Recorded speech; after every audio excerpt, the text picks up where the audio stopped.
मंच पर वही बैठे थे, महामहिम के सामने बखान किया सरदार पटेल का और चित्र लगाने में इतना अपमान किया। माननीय उच्च न्यायालय लखनऊ बेंच जो आज सुरक्षित घोषित है, इसमें कैसे ये चित्र कौन चोरी कर ले गया, कहाँ गायब हो गई, आज तक पता नहीं चला।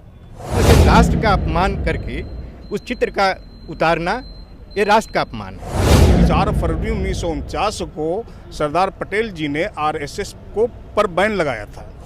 उसके पीछे कुछ लोगों का तर्क दिया जा रहा है कि बार के सदस्य नहीं हैं। तो मैं ये प्रश्न उठाता हूँ लोगों के सामने, क्या मदन मोहन मालवीय जी या स्वामी विवेकानंद जी क्या बार के सदस्य थे? वही महामंत्री जी आते हैं अध्यक्ष जी के चैम्बर में, कोई मर्यादा नहीं, कोई वो नहीं, ऐसा बोल गए जैसे उनके हमने घर में लगा दी हो फोटो।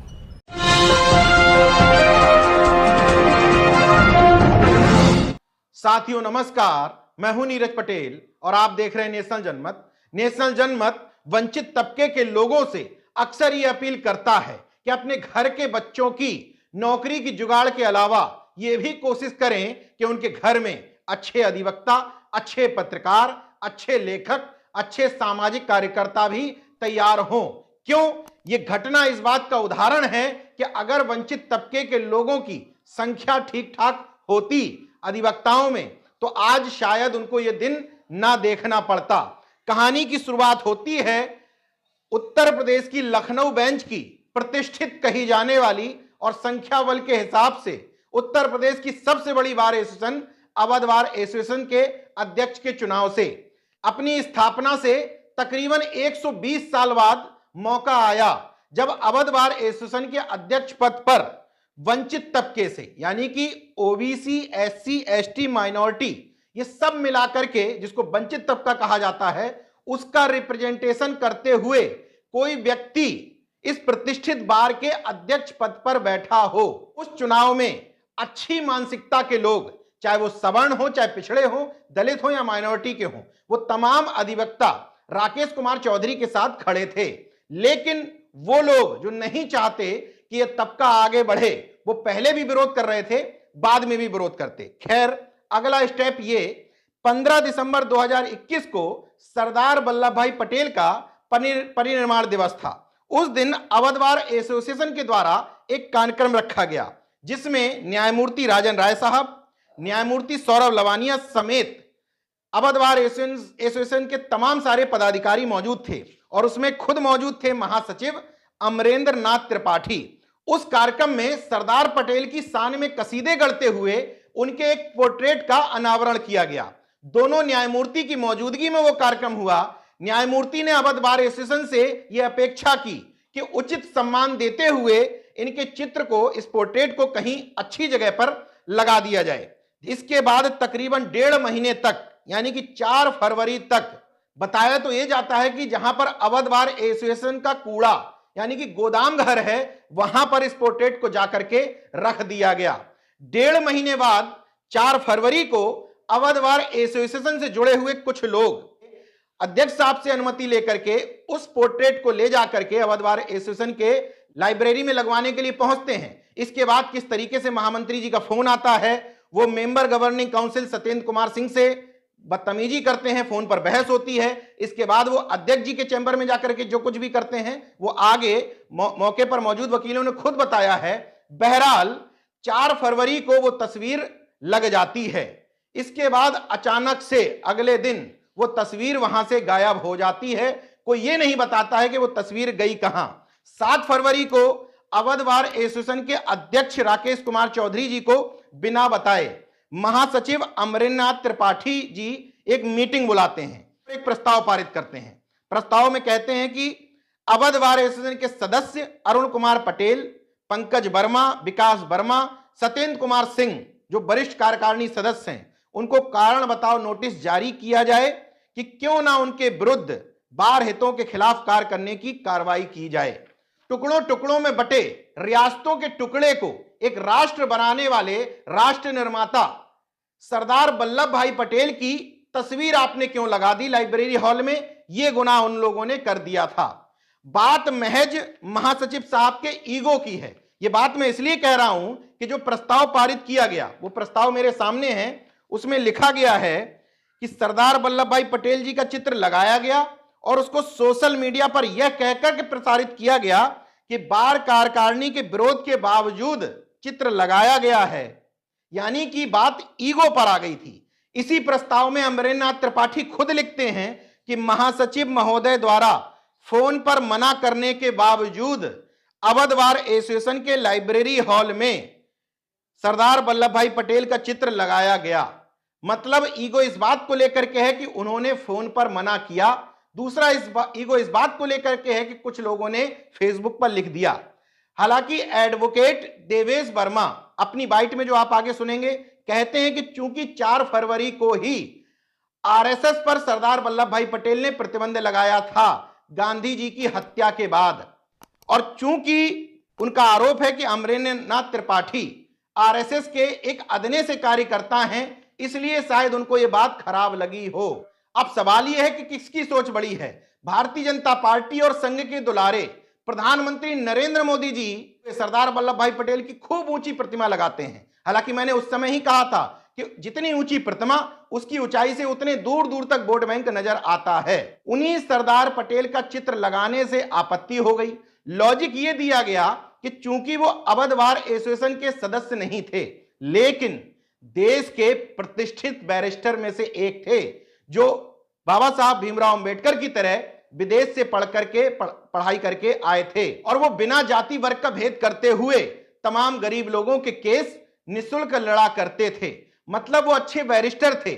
उसके बाद भी उनकी तस्वीर लाइब्रेरी में नहीं लग सकती, लेकिन मदन मोहन मालवीय के नाम से उस सभागार का नाम कर दिया जाता है और उसके अंदर स्वामी विवेकानंद जी की तस्वीर लगा दी जाती है। तो फिर सरदार वल्लभ भाई पटेल का चित्र लाइब्रेरी हॉल में क्यों नहीं लग सकता? 7 फरवरी के बाद राकेश चौधरी जी के पास जब ये लोग मिलने गए तो उन्होंने अवध बार एसोसिएशन की तरफ से एक पत्र लिखा अमरेंद्रनाथ त्रिपाठी जी को, एक तरीके से नोटिस ही था। उसमें उन्होंने कहा कि आपने 7 फरवरी को जो मीटिंग की है बिना अध्यक्ष की अनुमति या उनको बताए बिना, वो इनलीगल है। तमाम एपिसोड होने के बावजूद अभी तक वो तस्वीर दोबारा से लाइब्रेरी हॉल में नहीं लग पाई है। इस मानसिकता को क्या समझा जाए? तमाम सारे वकीलों से मैंने पूछा, कुछ लोगों ने कहा कि नीरज भाई मेरा नाम मत लीजिएगा, मुझे चुनाव लड़ना है। कुछ लोग बोले कि हमारी संख्या कम है इसलिए हमारा नाम मत लीजिएगा, उन्हीं की संख्या ज्यादा है। अब उन्हीं की किसकी, आप समझ लीजिए। इसके बाद कुछ अधिवक्ताओं के मेरे पास फोन आए, बोले अपना रिपोर्टर भेज दीजिए, हम कुछ बोलने को तैयार हैं इस मामले में। तो हमारे संवाददाता विनीत ने अवध बार एसोसिएशन से जुड़े हुए कुछ एडवोकेट्स जो अलग अलग समाज से आते हैं, उनकी बाइट करने के बाद इस पूरे मामले को समझा है। आप भी विस्तार से समझने के बाद यह अनुमान लगाइए कि आखिर किस मेंटलिटी और किस मानसिकता के तहत सरदार वल्लभ भाई पटेल का चित्र वहां से हटाया गया होगा। इसके बाद यह भी अंदाजा लगा लीजिएगा कि वो तथाकथित लोग जो अपने आप को सरदार पटेल का अनुयायी बताते हैं, उनके मन में वास्तव में सरदार पटेल के प्रति कितनी श्रद्धा है। नमस्कार दोस्तों, स्वागत है आपका नेशनल जनमत में। मैं हूं विनीत। इस वक्त मैं उत्तर प्रदेश हाई कोर्ट के लखनऊ बेंच के सामने खड़ा हूं, गेट नंबर 6 पे। इनसे बात करेंगे, पूरा माजरा समझेंगे और समझाएंगे कि इसके पीछे चल क्या रहा है। वकील साहब, क्या नाम है आपका?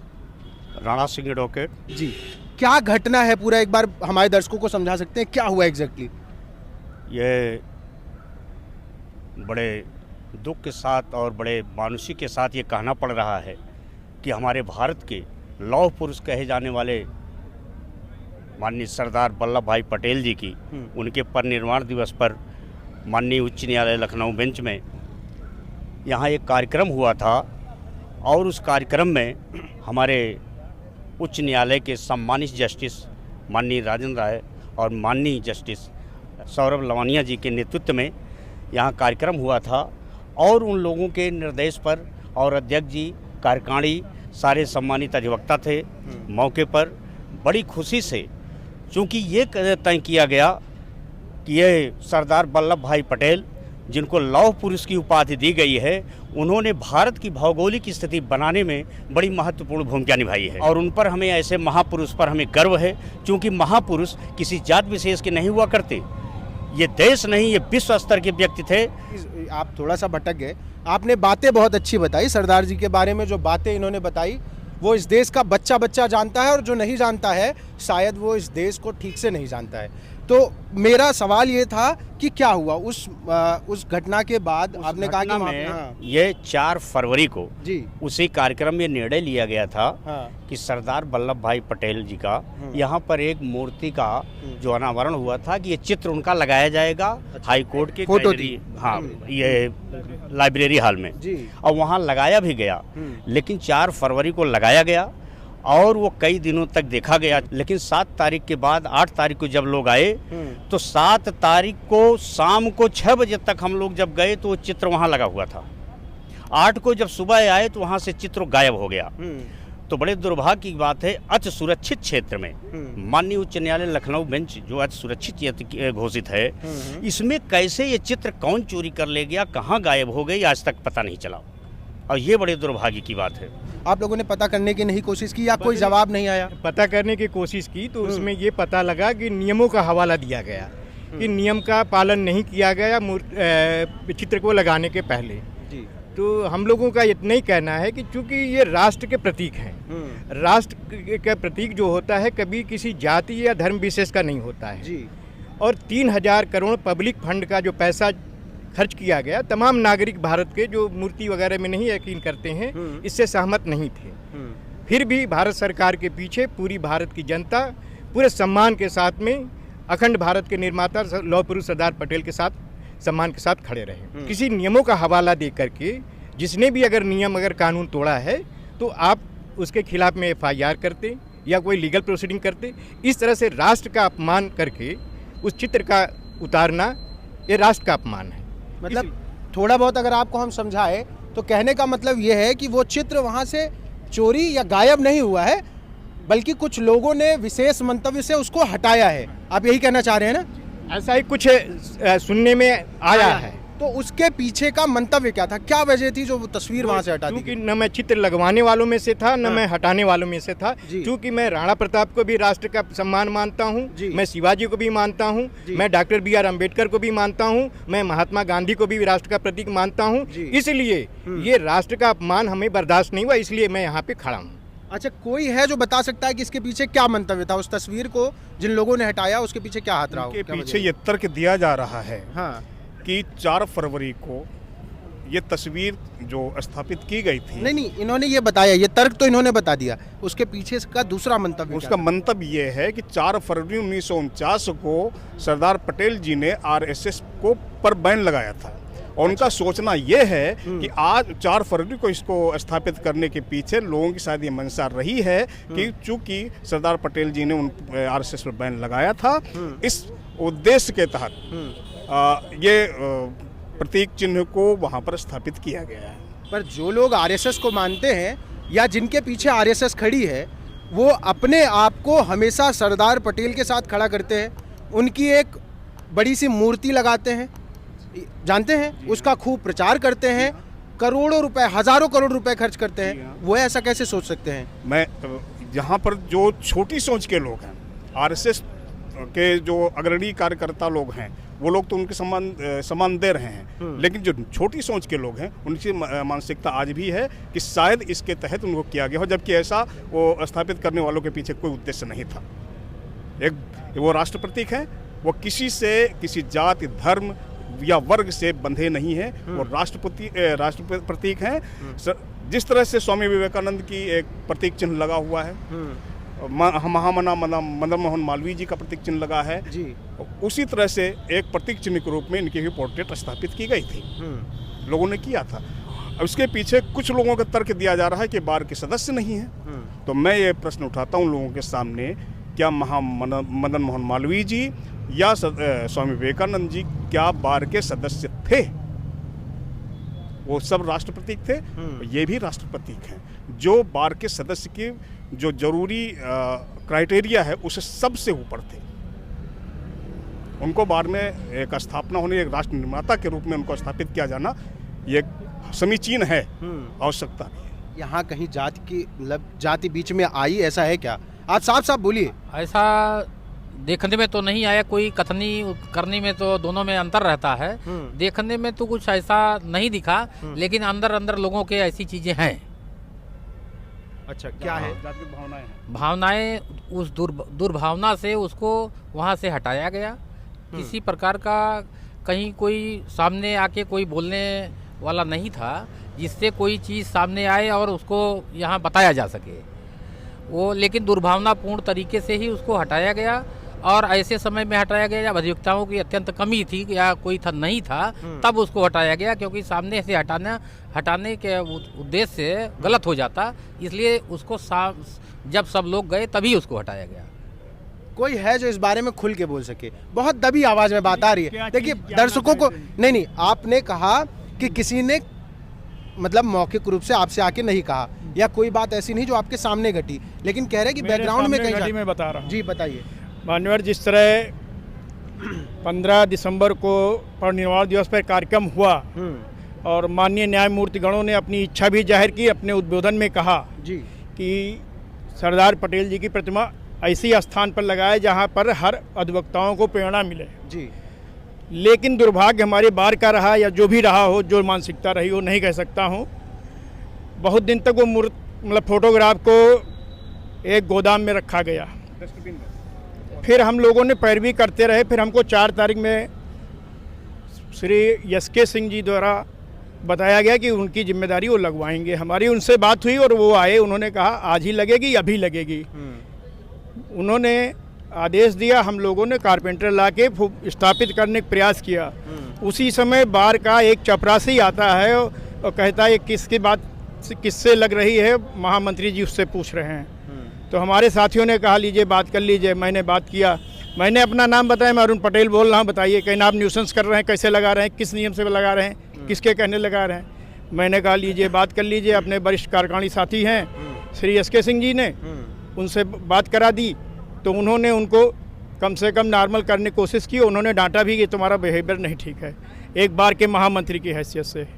उन्होंने फ़ोन काट दिया और उसके बाद थोड़ी देर बाद वही महामंत्री जी आते हैं अध्यक्ष जी के चैम्बर में। कोई मर्यादा नहीं, कोई वो नहीं, ऐसा बोल गए जैसे उनके हमने घर में लगा दी हो फोटो। तो उनको इतनी चिढ़ क्या है भाई सरदार पटेल की तस्वीर से? उनको क्या दिक्कत है? अब ये तो वही बता सकते हैं ना सर। मंच पर वही बैठे थे, महामहिम के सामने बखान किया सरदार पटेल का और चित्र लगाने में इतना अपमान किया। हालांकि ये अवध बार एसोसिएशन का व्यक्तिगत मामला था। अपनी ईगो को साइड में रख करके इस मामले को आंतरिक स्तर पर ही अभी तक सुलझा लेना चाहिए था, लेकिन कोई ना कोई ऐसी मेंटलिटी थी जिसकी वजह से इस मामले को सुलझाया नहीं गया। जो भी हो, मौजूदा स्थिति मैंने आपको बता दी। मैं अनुरोध करता हूं जो न्यायमूर्ति उस दौरान मौजूद रहे थे उनको इस मामले में हस्तक्षेप करना चाहिए। अवध बार एसोसिएशन के सीनियर लोगों को जाति वर्ग का भेद मिटा करके आगे आना चाहिए और कम से कम सरदार वल्लभ भाई पटेल की उस तस्वीर को उचित सम्मान दिलाना चाहिए। नेशनल जनमत तस्वीरों मूर्तियों में बहुत ज्यादा बिलीव नहीं करता, लेकिन अगर तस्वीर लग गई थी तो हटाने को भी कतई उचित नहीं मानता। देखते रहिए नेशनल जनमत, जागरूक और सजग बने रहिए। जय विज्ञान, जय संविधान, जय लोकतंत्र। धन्यवाद।